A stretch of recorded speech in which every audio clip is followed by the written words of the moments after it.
Hello मेरे लाल पाल गोपालों। आज हम चैप्टर नंबर 3 के धातुओं के भौतिक गुण पढ़ेंगे। ठीक है, जिसमें हमने आपको पिछली क्लास में बताया था कि धातुएं चमकदार होती हैं, धातुएं कठोर होती हैं और धातुएं तन्य होती हैं, धातुएं आघातवर्धनीय होती हैं। तो इस प्रकार से हम उनके डिटेल में जानेंगे। ठीक है, एक एक करके। पहला धातु को पढ़ें कि धातुएं चमकदार होती हैं। क्या होती हैं? धातुएं चमकदार होती हैं। कोई भी धातु होती है वो चमकदार होती है। जैसे हम सोना की बात करें तो सोना भी चमकदार होता है। ठीक है ना, कॉपर हुआ, एल्यूमिनियम हुआ, ये सब धातुएं हैं। ठीक है ना।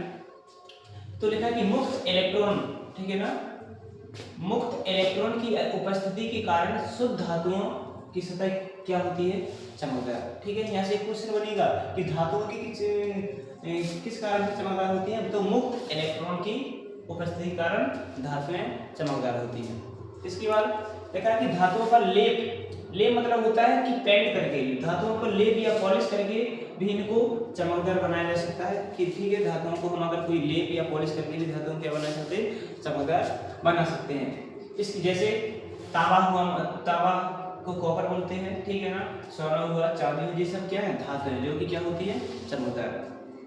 इसके बाद धातुएं चमक के कारण ही इनका प्रयोग ज्वेलरी तथा सजावट की वस्तु बनाने में किया जाता है। मतलब धातुएं चमकदार होती है, इसी कारण से इनकी हम ज्वेलरी में उपयोग होता है और भी बहुत सारी सजावट चीजों में इनका उपयोग करते हैं। ठीक है, लेकिन कुछ अपवाद हैं, कुछ यहाँ पर अपवाद आ जाते हैं। अपवाद का मतलब होता है कि जैसे धातुएं सभी चमकदार तो होती है, लेकिन कुछ अपवाद हैं जो कि जैसे कौन कौन?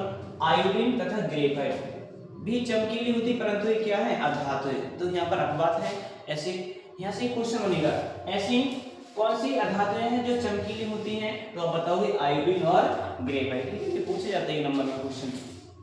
इसके बाद धातु का दूसरा भौतिक गुण है कि धातुएं विद्युत तथा ऊष्मा की सुचालक होती है। इसका मतलब सुचालक का मतलब होता है कि बेपता जिनसे ऊष्मा तथा विद्युत प्रवाह हो सके उनके अंदर से, उन्हें बोलते हैं सुचालक। ठीक है, तो अधिकांश धातुएं विद्युत तथा ऊष्मा की क्या होती है? सुचालक। बहुत सारी कुछ अपवाद है इसमें भी, कुछ धातुएं हैं जो कि इसी बात अर्थात हम कह सकते हैं कि धातुएं ऊष्मा तथा विद्युत को अपने अंदर से प्रवाहित होने देते हैं। ठीक है ना, तो इसी बात क्योंकि धातुओं में मुक्त इलेक्ट्रॉन उपस्थित होते हैं।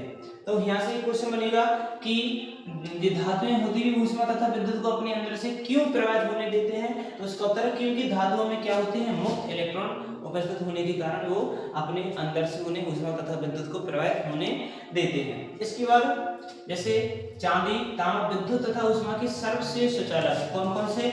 चांदी और तांबा। तो यहाँ से क्वेश्चन बनेगा कि उन धातुओं के नाम बताइए जो ऊष्मा तथा विद्युत के सर्वश्रेष्ठ सुचालक है। तो आप क्या बताओगे? चांदी और तांबा। ठीक है, यहाँ से ऐसे क्वेश्चन बनते हैं। ठीक है, इसी कारण हमारे घरों में विद्युत के संचालन के लिए कॉपर तथा एल्यूमिनियम के तारों का प्रयोग किया जाता है। क्यों किया जाता है कॉपर और एल्यूमिनियम का? क्योंकि इनसे होकर के विद्युत और ऊष्मा आसानी से जाती है।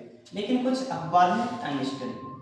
टंगस्टन हुआ, लेड हुआ, मरकरी हुआ, इनसे होकर के विद्युत और ऊष्मा प्रवाहित नहीं हो सकती। ठीक है, टंगस्टन क्या होता है आप अभी बताएंगे। टंगस्टन वो बल्ब होता है ना, फिलामेंट, उसमें उसी का वो लगा रहता है। ठीक है, तंतु। इसके बाद आगे है धातु। अगला गुण है तीसरा, धातु आघातवर्धनीय होती है। अब पहले हम समझेंगे आघातवर्धनीय क्या होता है। ठीक है, देखो जब हम किसी धातु को पीटते हैं और पीट करके उसे पतली चादर के रूप में ढाल देते हैं या परिवर्तित कर देते हैं, उसको बोलते हैं आघातवर्धनीय। तो धातुओं को पीटकर पतली चादर के रूप में परिवर्तित करने के गुण को आघातवर्धनीय कहते हैं। ठीक है ना। और लिखा कि चांदी और सोना अत्यधिक आघातवर्ध धातुएं होती है। मतलब हमारी जो चांदी है और सोना हो उनको हम बहुत ज्यादा पीट करके बहुत पतली चादर के रूप में ढाल सकते हैं। लेकिन कुछ अपवाद हैं, जैसे जिंक तथा मरकरी, इनको हम पीट करके पतली चादर के रूप में परिवर्तित नहीं कर सकते हैं। इसके बाद हमारा धातु अगला गुण है चौथा, धातुओं का भौतिक गुण। धातुएं तन्य होती हैं। धातुएं क्या होती है? तन्य। तन्य का मतलब होता है कि धातुओं को खींचकर पतले तार के रूप में खींचना ही क्या बोलते हैं? तन्यता बोलते हैं। ठीक है ना, धातुओं को खींचकर पतले तार के रूप में परिवर्तित करने को क्या बोलते हैं? तन्यता। और आपको यहाँ पर एक अच्छी फैक्ट की बात करें कि जो हमारा 1 ग्राम सोना होता है, कितना?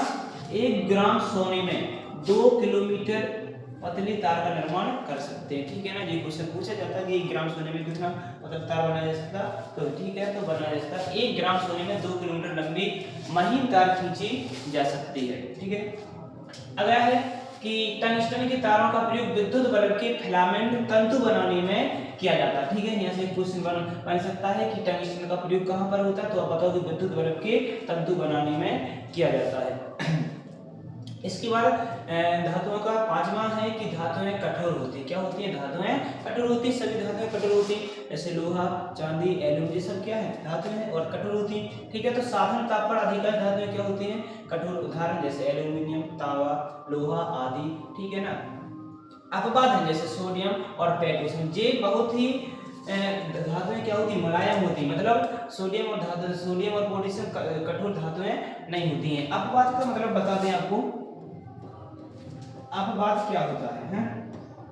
अपवाद का मतलब होता है कि कोई नियम सभी पर तो लागू हो रहा है, लेकिन वो नियम कुछ धातुओं पर लागू नहीं हो रहा, ठीक है। जैसे यहाँ पर कहा गया है कि सभी धातुएं क्या होती कठोर, लेकिन अपवाद है सोडियम और पोटेशियम, ये धातुएं कठोर नहीं होती। ये धातुएं इतनी मुलायम होती कि इनको हम चाकू से भी काट सकते। तो यहाँ से क्वेश्चन बनेगा, उन धातुओं के नाम बताइए जिन्हें हम आसानी से चाकू से काट सकते, तो वो उन धातुओं के नाम है सोडियम और पोटेशियम, ठीक है। आप इसके साथ ले सकते हैं। अगला हमारा भौतिक गुण है धातुओं का, ठीक है। तो अगला धातु का भौतिक गुण है कि धातुओं के गलनांक तथा क्वथनांक क्या होते हैं? उच्च। सबसे पहले तो आपको बता दें कि गलनांक क्या होता है और क्वथनांक क्या होता है। गलनांक और क्वथनांक आपने कक्षा 9 में पढ़ा होगा कि गलनांक और क्वथनांक क्या होते हैं, ठीक है।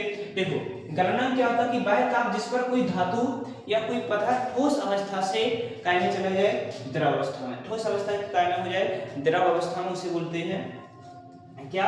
गलनांक, ठीक है। तो इसको एक शब्द में याद करना हो कि गलनांक क्या होता है? ठोस से द्रव में परिवर्तन होने की क्रिया को हम क्या बोलते हैं? गलनांक। इसी प्रकार क्वथनांक क्या है? क्वथनांक वह ताप है जिस पर धातु अपनी द्रव अवस्था से वाष्प अवस्था में परिवर्तित हो जाती है, उसे हम बोलते हैं क्वथनांक। इसको भी एक लाइन में कर सकते हैं। क्वथनांक होता क्या है कि क्वथनांक द्रव अवस्था से वाष्प में बदलने की क्रिया को, जैसे हम पानी उबालते हैं तो पानी द्रव अवस्था में होता है, उड़ करके वाष्प में हो जाता है, ये क्वथनांक का यहाँ पर उदाहरण हो जाएगा। हम आपको यहाँ कुछ धातुओं के क्वथनांक बता रहे हैं, ठीक है ना। देखो, आपको बता दें कि आयरन का प्रति गैलन होता है, तो आयरन धातु का गलनांक कितना होता है?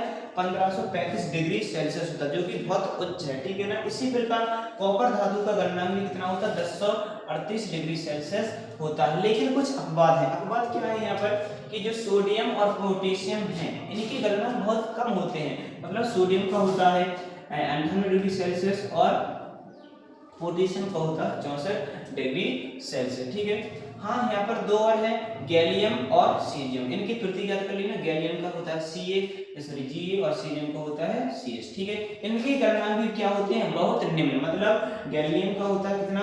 30 डिग्री सेल्सियस और सीजियम का कितना होता है? 28 डिग्री सेल्सियस, ठीक है। और आपको बता दें कि गैलियम और सीजियम ऐसी धातुएं हैं जिन्हें हम हथेली पर भी रखेंगे तो ये पिघलने लगती हैं। तो यहाँ से कई बार पूछा गया है 10th में क्वेश्चन कि ऐसी कौन सी धातुएं हैं जिन्हें हथेली पर रखने पर पिघलने लगती हैं, तो गैलियम और सीजियम, ठीक है ना। इसके बाद हमारा अगला भौतिक गुण है धातुओं के घनत्व उच्च होते हैं, ठीक है ना। तो आज के लिए इतना ही, मिलते हैं नेक्स्ट क्लास में।